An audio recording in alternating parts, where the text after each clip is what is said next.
So, as they love to do, FromSoft has decided to drop an absolute bomb on us all by unveiling a completely gorgeous trailer for the Shadow of the Erdtree DLC on a random Tuesday, and thus ruining the sleep cycle of millions of people.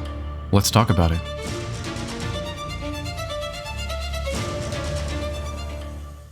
So the trailer begins with a female voice that says, Miquella the kind spoke of the beginning, the seduction, and the betrayal.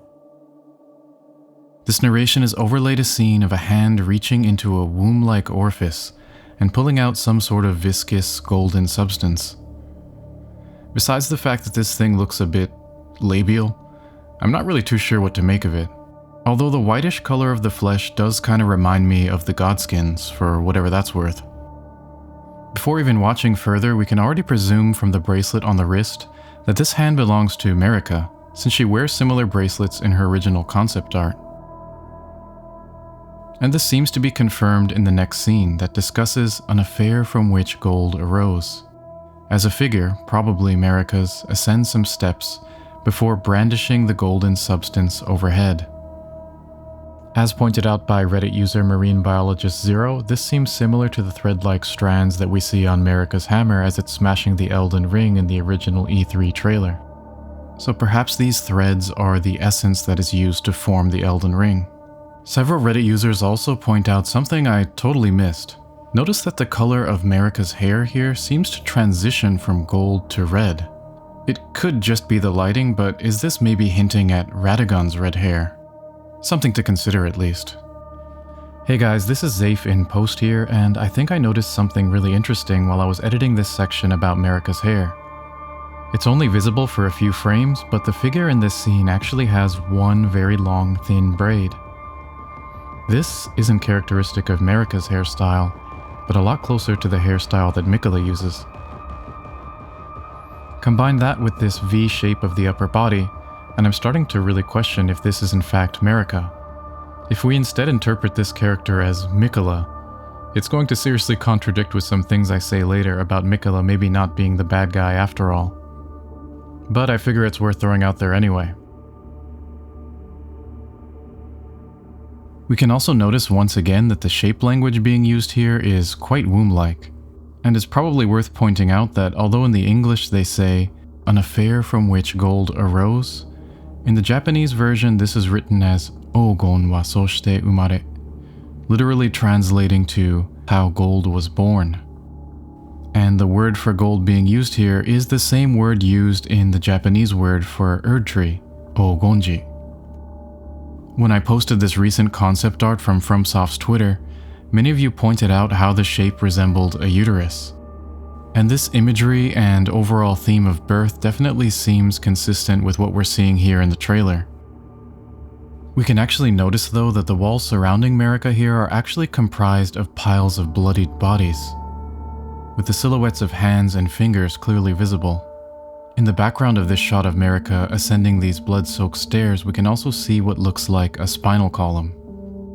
In this video in the card, I discussed a theory that the Erdtree may have been born from a massive human sacrifice, and everything we're seeing here in this trailer seems to strengthen that theory considerably.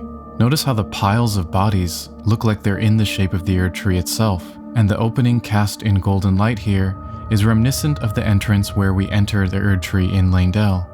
This giant scar in the Erdtree has long been a point of community speculation, so it's pretty cool to finally learn more about it. From there we're told that this birth of gold and shadow served as the catalyst for a massive war, and are shown an army complete with those Wicker Man enemies that we saw in an earlier trailer, laying waste to a city with flames. I'm intrigued by this tree-like symbol on this soldier's helmet and feel like I maybe saw it somewhere else before, but I can't quite place it. Let me know in the comments if it seems familiar to you. After some quick foreshadowing with a shot of some soldiers marching up some stairs past a heavily impaled corpse, we see that this army is led by Messmer, who apparently can control these slithering serpent-like flames, just when you thought the guy couldn't get any cooler. We're then shown some specifics of just who is being targeted by this purge. First, we see a female silhouette surrounded by flames. It's hard to make out much, but my first thought was that it's giving me Black Knife Assassin vibes. although rather than a knife, she's cradling some kind of large spiral weapon, possibly a greatsword of some kind. Spirals have been a recurrent theme in the screenshots and trailers released so far for Shadow of the Erdtree, and seem to represent pre-Erdtree crucible culture where all forms of life intertwined. Now this is all super speculative, but could this scene be hinting at the reason why the Black Knife assassins, who were said to be Newmen close to Marika, would eventually betray her by conspiring to murder her son Godwin? Perhaps we're actually witnessing the destruction of the Newman's home here due to Marika's actions, and thus a motive for revenge. We also know that there are several connections between the Black Knives and Melina, some major ones being the similarity between their weapons, and some cut content highlighted by Zuli the Witch, showing that Melina has an unused moveset with many parallels to the Black Knives. Considering that we also know that Melina describes herself as burned and bodiless, I can't help but wonder if there's some connection to her as well.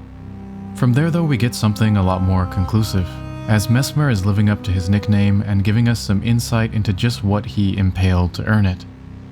These lion dancers and presumably other forms of crucible life.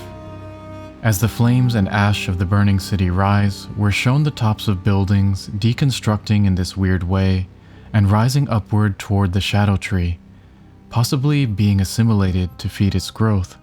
This is followed with some interesting details about Miquella. The narrator seemingly paints Miquella as a tragic hero, kind and willing to sacrifice everything for his cause. His golden flesh, his blinding strength, and even his fate.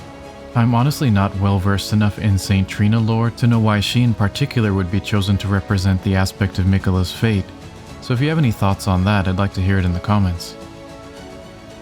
And finally, we're shown multiple shots of these cool runes that will presumably be replacing the Lost Grace save points we've come to know in the base game. The narrator then invites us to join her group of soldiers who follow Miquella in the Land of Shadow. We've actually been shown most of these people in earlier trailers and images, although we lack the context to know who they were. This female soldier was in this shot here. This delightfully portly guy here. The knight in the front here, and finally the masked figure laying down in this shot here. I think that only leaves this guy with the cool hat and this guy with the cool Kamen Rider mask as new to the party. Importantly, the narrator describes their group as willing followers of Miquella. While it's totally possible that this is setting us up for an M. Night Shyamalan style twist where Miquella is in fact the bad guy, maybe using mind control on everyone, at least for now, from this group's perspective, Miquella is a force for good. Although the bias and the reliability of the narrator can certainly be debated, I'm personally pulling for good boy Miquella in the end.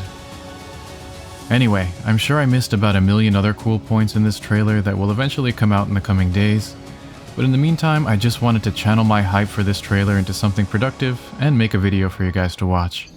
If you enjoyed the video, don't forget to like and subscribe, and I'll see you next time.